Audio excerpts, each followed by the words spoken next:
At Parrott Creek, we have been running residential programs for youth in the juvenile justice and child welfare systems now for 51 years.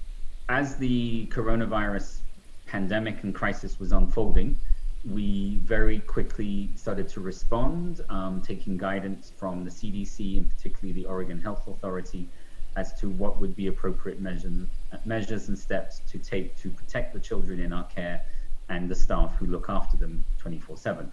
The biggest and first thing we did is we restricted all access to the kiddos and only have essential staff on site, just trying to limit the people coming and going.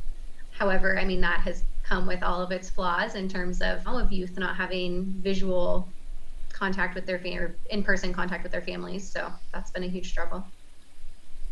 The hardest part of this quarantine, for at least myself, it's that we can't go home and see our families. That's been extremely hard. I had to stay here on my birthday. That also sucked. It did cancel out my college work, and I was really excited for that. The staff have been really helpful. They have brought in activities for us, and the staff have allowed us to make 2 phone calls a week, if not sometimes 3, to our parents. We can also FaceTime them if we want to, and it's been really helpful. Ever since I've been able to leave, I've actually tripled down on my work to leave sooner, because we're stuck in this environment where, of course, we don't want to be. So it really pushes us to test our skills and boundaries and stuff. Yeah, it's a negative impact, but if you look at it through a certain point of view, it's actually pretty cool. I'm on track to leave, and since all programs are shut down, I can't leave until everything opens back up. But, I mean, it's not the worst place to be in the world, so I guess that's a silver lining.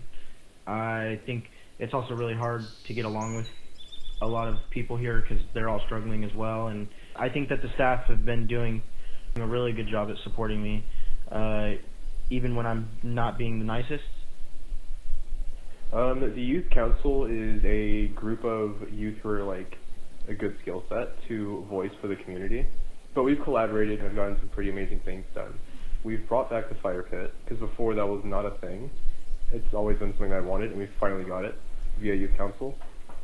We have achieved handheld gaming devices to be allowed, and that's been amazing because it influences youth to move forward to level 3. A lot of youth are now working towards it. My role in the youth council is to bring ideas to the chairman of the youth council. Another thing that we have accomplished with our youth council is we have weight equipment, nice weight equipment. Everybody's been enjoying themselves down there, and we get to go out and play basketball, and these are all things that we've had, but we haven't had as openly before. As of right now, I would just say a big thank you, because it's been really awesome to have all these activities to help us through these times of not being able to go home and see our families.